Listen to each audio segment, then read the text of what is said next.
우리나라가 3조 원 규모의 이집트 엘다바 원전 건설 프로젝트 수주를 성공한 가운데 원전 사업자 선정이 임박한 체코와 폴란드 등을 향한 본격적인 원전 세일즈를 전개할 것으로 전망됩니다.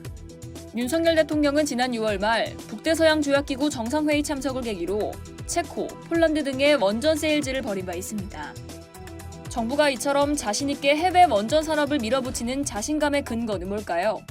미국, 프랑스, 러시아, 중국 등 국제 원전 시장의 쟁쟁한 상대들도 허다한데 그들이 넘볼 수 없는 우리의 장점은 무엇일까요? 제일 먼저 건설 단가입니다. 우리나라의 원전 건설 단가는 킬로와트당 3,571달러 수준으로 중국, 미국, 러시아, 프랑스를 압도하고 있습니다.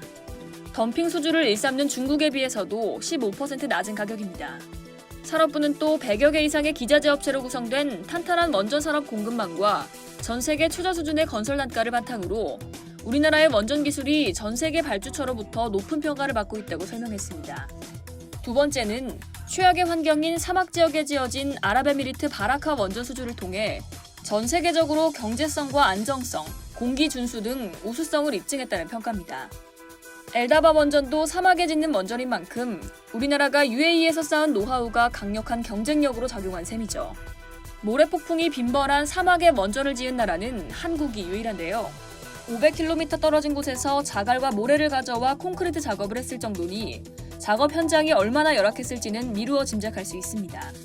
이런 조건에서도 단 하루의 오차도 없이 납기에 맞춰 준공했으니 전 세계가 놀랄만도 하죠. 러시아가 원전 파트너로 한국을 삼은 이유도 바로 이와 같은 이유 때문입니다. 곁들여서 러시아발 에너지 위기는 우리의 원전 산업에 날개를 달아준 셈이 됐는데요.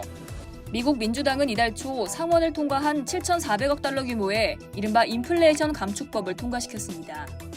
이 인플레이션 감축법은 원전을 클린 에너지로 인정해 광범위한 세금 혜택이 주어집니다. 미국의 노후 원전들에 대한 공사가 진행되면 현지에 부품 등을 납품했던 한국 기업들 역시 수혜를 입을 것으로 보입니다. 미국은 1979년 3마일 원전 사고 이후 33년에 걸쳐서 시공 능력을 상실해버렸기 때문에 최근까지 미국의 원전 사업에 참여했던 한국 기업에게 의존할 수밖에 없는 실정입니다. 또 SMR 같은 차세대 원전의 경우 더 큰 지원을 받을 것으로 예상되는데요. SK는 미국의 SMR 설계 기업인 테라파워의 7억 5천만 달러 규모의 투자 유치에 빌 게이츠와 함께 공동 선도 투자자로 참여했습니다.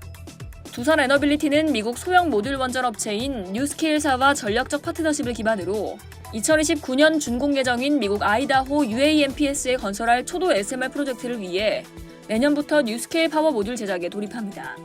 원전 르네상스가 도래하고 있다는 전망이 쏟아지고 있는데요. 전 세계적으로도 체코, 폴란드는 물론이고 네덜란드, 남아공, 필리핀, 카자흐스탄, 영국, 사우디 등 8개국이 원전을 추진 중입니다. 우리 외교부도 원전 수출 지원 공간을 지정해서 외교적 지원을 한다는 방침입니다. 한밤중이라도 좋으니 더욱더 많은 수주 소식이 들려오길 기대해봅니다. 이상 여의도TV였습니다.